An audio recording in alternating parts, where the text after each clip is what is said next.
Selamat datang kembali di pembahasan mendalam kita. Kali ini kita akan menyelami salah satu pergulatan batin paling mendasar yang mungkin pernah Anda alami.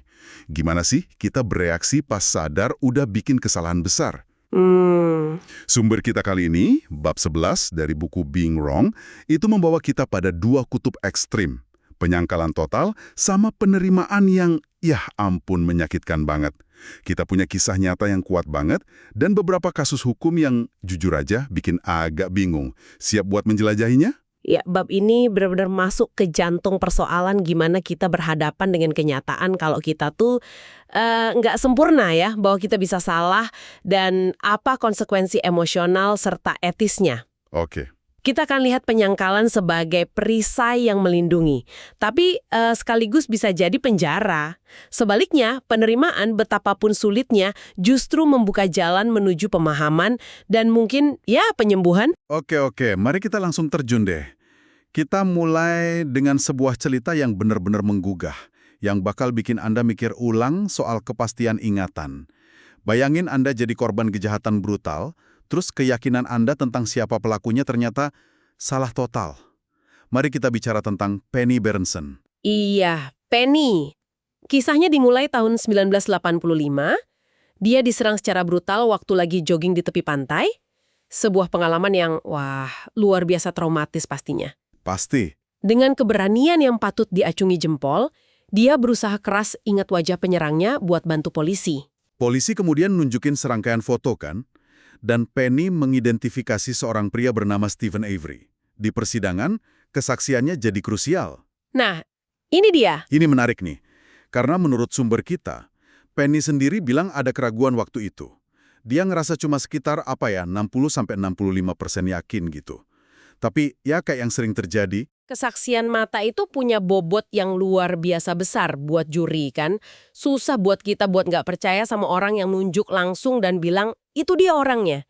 Akibatnya yaitu Stephen Avery divonis bersalah dan dipenjara. Dan dia mendekam di penjara selama 18 tahun. 18 tahun buat kejahatan yang ternyata nggak dia lakuin. Terus datanglah teknologi DNA. Wah, ini benar-benar game changer ya dalam sistem peradilan. Betul sekali. Hasil tes membuktikan secara definitif bahwa Avery bukanlah pelaku penyerangan terhadap Penny. Nah, ini bagian yang paling mencengangkan buat saya. Gimana reaksi Penny pas kebenaran ini terungkap? Apa ada keraguan, penyangkalan awal gitu? Enggak, sama sekali. Reaksinya seketika. Begitu bukti DNA itu muncul, dia langsung nerima kenyataan pahit bahwa dia udah salah identifikasi Avery. Nggak ada tuh periode penyangkalan. Wah. Bahkan sumber kita mengutip Penny yang bilang kalau hari dia tahu kesalahannya itu terasa jauh lebih buruk daripada hari saya diserang. Wow, itu pernyataan yang kuat banget ya. Menggambarkan betapa dalamnya rasa bersalah yang dia rasain. Luar biasa dalamnya. Rasa bersalah itu bukan cuma karena seorang pria tak bersalah kehilangan 18 tahun hidupnya di penjara gara-gara kesaksiannya. Iya. Tapi juga diperparah oleh fakta bahwa pelaku sebenarnya seorang pria bernama Gregory Allen yang fisiknya mirip Avery dan ternyata udah dikenal polisi karena catatan kriminalnya, terus bebas selama itu dan ngelakuin kejahatan lain, termasuk kekerasan seksual, beban ganda yang mengerikan banget. Dan dia nggak berhenti di situ kan.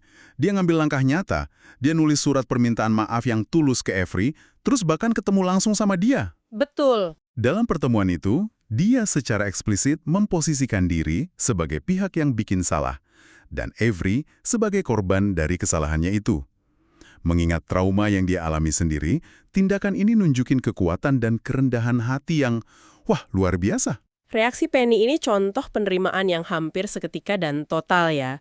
Tapi seperti yang dibahas di bab ini bukan reaksi yang umum terjadi. Mari kita lihat sisi lainnya. Sisi yang mungkin lebih sering kita jumpai atau bahkan kita lakuin sendiri, penyangkalan. Sigmund Freud, bapak psikoanalisis itu menggambarkannya sebagai mekanisme pertahanan. Mekanisme pertahanan. Semacam cara pikiran bawah sadar kita ngelindungin diri gitu. Tepat. Cara kita melindungi diri dari fakta, perasaan, atau ingatan yang terlalu menyakitkan, bikin cemas, atau mengancam rasa nyaman kita. Ini bukan tanda kelemahan sih, tapi lebih kayak respons otomatis buat jaga keseimbangan psikologis pas ngadepin sesuatu yang sulit diterima. Mirip kayak yang digambarkan Elizabeth Kubler-Ross dalam 5 tahap duka cita yang terkenal itu ya. Penyangkalan sering jadi tahap pertama pas ngadepin berita buruk, kayak diagnosis penyakit serius atau kehilangan orang terkasih. Semacam apa ya, peredam kejut emosional sementara gitu. Betul. Namun, penyangkalan nggak cuma muncul dalam konteks trauma besar kayak gitu. Bab ini menekankan bahwa penyangkalan juga merupakan mekanisme pertahanan yang kuat banget terhadap pengalaman menjadi salah itu sendiri. Mengakui kalau kita udah bikin kesalahan signifikan, apalagi yang berdampak ke orang lain, bisa terasa sangat mengancam. Kenapa bisa begitu mengancam? Apa karena itu ngerusak citra diri kita atau gimana? Bisa jadi, keyakinan kita, cara kita mandang dunia, dan keputusan yang kita buat seringkali terkait erat sama identitas kita, rasa memiliki kita dalam komunitas, dan bahkan rasa aman kita secara fundamental. Ketika sebuah keyakinan inti terbukti salah, rasanya kayak fondasi diri kita ikut goyang gitu. Mengakui kesalahan besar bisa terasa kayak ngakuin bahwa diri kita cacat atau nggak kompeten. Dan itu menyakitkan. Oke, jadi penyangkalan ini pada dasarnya fungsinya kayak tameng psikologis, gitu ya. Kita ngelindungin diri dari rasa malu, rasa bersalah, atau rasa sakit karena udah keliru. Kedengarannya wajar sih, tapi ini menimbulkan pertanyaan etis yang pelik banget kan? Haruskah seseorang dianggap bertanggung jawab atas penyangkalannya? Apalagi kalau penyangkalan itu punya konsekuensi nyata dan merugikan buat orang lain atau masyarakat luas. Nah itu dia. Sumber kita nyinggung contoh-contoh berat kayak penyangkalan Holocaust atau penyangkalan terhadap bukti ilmiah dengan dampak luas. Disebutkan kasus kebijakan AIDS Thabo Mbeki di Afrika Selatan, di mana penolakan terhadap konsensus ilmiah soal HIV/AIDS diperkirakan nyebabin ratusan ribu kematian yang sebenarnya bisa dicegah. Ini nunjukin betapa berbahayanya penyangkalan itu bisa terjadi, melampaui sekedar ngelindungin ego pribadi. ini membawa kita ke contoh penyangkalan yang lebih spesifik ya dalam konteks hukum lewat pengalaman orang-orang di Innocence Project. Peter Neville, salah satu pendirinya, banyak berhadapan langsung sama fenomena ini di sistem peradilan. Coba ceritain sedikit tentang pola yang diamati deh. Iya, novel ini menggambarkan adanya semacam pola penyangkalan berlapis gitu, yang sering muncul dari pihak penegak hukum pas dihadapan sama bukti DNA yang membebaskan seseorang yang udah mereka hukum. Ini bukan sekedar, oh maaf kami salah, seringkali lebih rumit dari itu. Berlapis. Maksudnya gimana tuh? Tahapannya bisa gini nih. Pertama, ada penolakan awal buat ngelakuin tes DNA sama sekali. Mungkin alasannya teknis atau apa gitu. Kedua, kalau tes DNA akhirnya dilakuin dan hasilnya bebasin terdakwa, misalnya DNA di TKP nggak cocok, mereka mungkin bakal ngajuin hipotesis alternatif yang kedengarannya, wah nggak masuk akal banget buat jelasin bukti itu, demi mempertahankan keyakinan awal mereka. Hipotesis nggak masuk akal. Contohnya kayak apa tuh? Nah, nanti kita lihat contohnya sebentar lagi.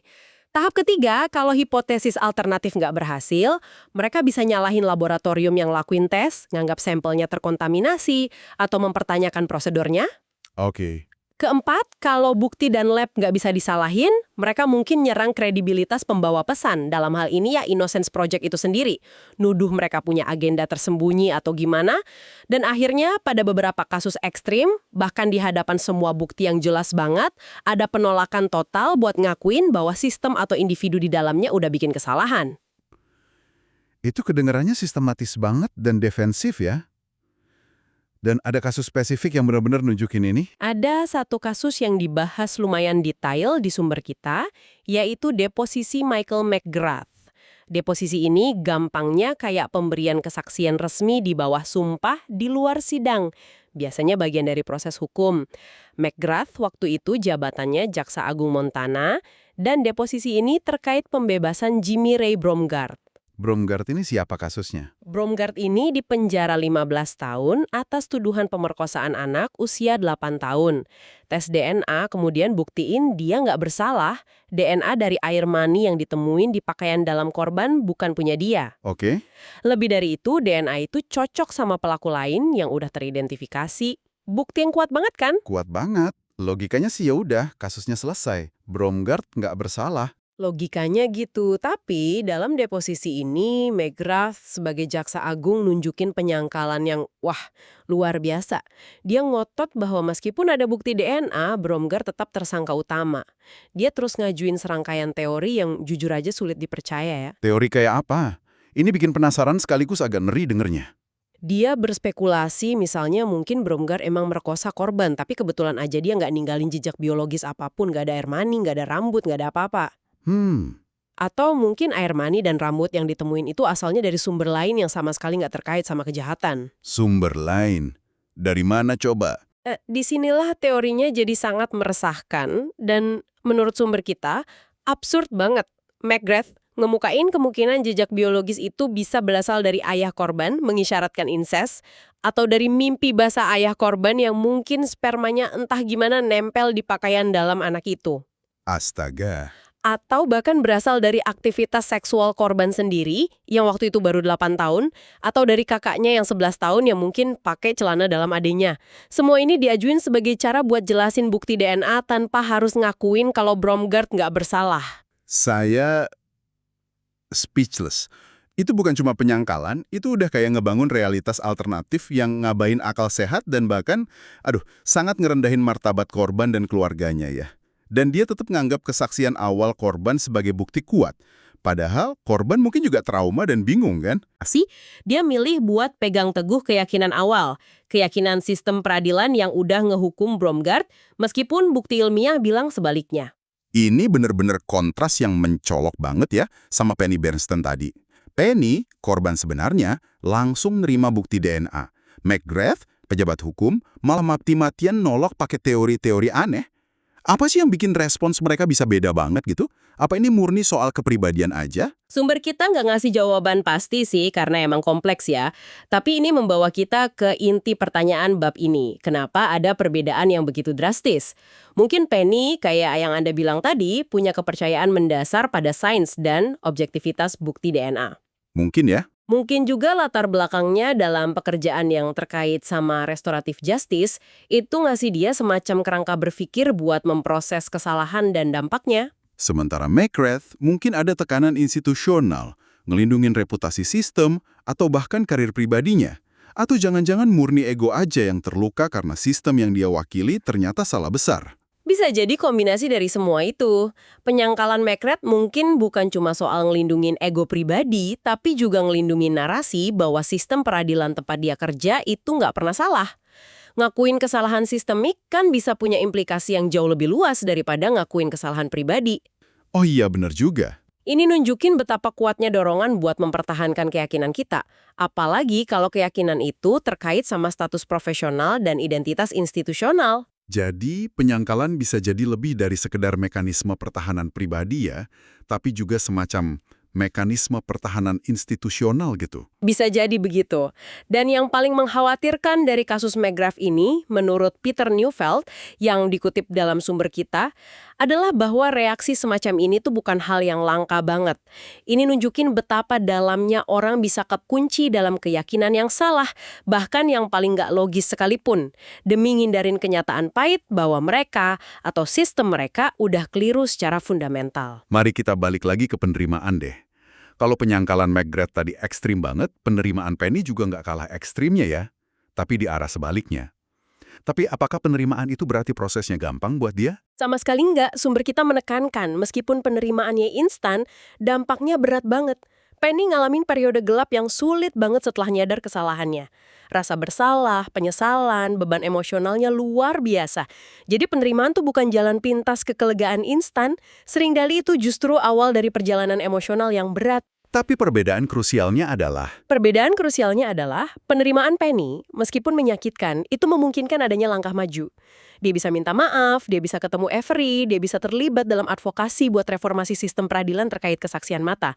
Penerimaan itu ngebuka pintu buat belajar, buat berubah, dan buat nyoba memperbaiki kerusakan yang udah terjadi. sementara penyangkalan, kayak yang kita lihat di kasus McGrath, justru nutup semua pintu itu ya kan? Nggak ada pembelajaran, nggak ada perubahan, cuma pertahanan diri yang kaku dan pada akhirnya malah merusak. Tepat sekali. Ini menyoroti apa yang disebut sumber sebagai misteri penerimaan. Kalau penyangkalan relatif gampang kita pahami sebagai mekanisme perlindungan diri, tindakan menerima kesalahan besar secara penuh kayak yang dilakuin Penny, seringkali terasa, ya ampun, hampir heroik gitu. Iya sih. Butuh kapasitas emosional dan kejujuran diri yang luar biasa buat ngadepin konsekuensi kesalahan kita secara langsung tanpa perisai penyangkalan. Mungkin gampang ya buat kita kagum sama orang kayak Penny dari jauh, tapi ngadepin kemungkinan kesalahan kita sendiri, meskipun skalanya lebih kecil, itu bisa terasa sulit banget. Dan itulah intinya. Mengagumi keberanian Penny memang satu hal, tapi itu juga jadi cermin buat kita. Kisahnya pas dikontraskan sama penyangkalan ekstrim, maksa kita buat nanya ke diri sendiri. Di mana sih posisi kita dalam spektrum ini? Seberapa bersedia kita ngadepin kemungkinan kalau kita salah? Jadi, kita udah menjelajahi dua sisi mata uang ini ya, berdasarkan bab 11 Being Wrong. Penyangkalan yang ngelindungin ego, tapi bikin kita buta sama kebenaran dan ngehambat pertumbuhan, sama penerimaan, yang mungkin ngancurin di awal, tapi pada akhirnya ngebebasin dan memungkinkan perbaikan. Kisah Penny Berenson dan kasus-kasus Innocence Project ngasih ilustrasi yang gamblang banget soal pergulatan manusia yang mendalam ini, dengan kesalahan dan keterbatasan kita. Dan dari semua ini, muncul sebuah pertanyaan penting nih. Mungkin bukan buat dijawab sekarang, tapi buat Anda bawa pulang dan renungkan. Ketika Anda dihadapkan pada bukti, mungkin nggak sedramatis bukti DNA ya, tapi cukup kuatlah bahwa Anda udah bikin kesalahan yang signifikan, kesalahan dengan konsekuensi nyata. Gimana Anda cenderung menavigasinya? Ke arah mana pendulum dalam diri Anda lebih sering berayun? Ke arah penyangkalan atau ke arah penerimaan? Dan refleksi atas kecenderungan itu, apa artinya buat cara Anda belajar dan bertumbuh sebagai individu? Sebuah pertanyaan reflektif yang bagus banget buat kita semua.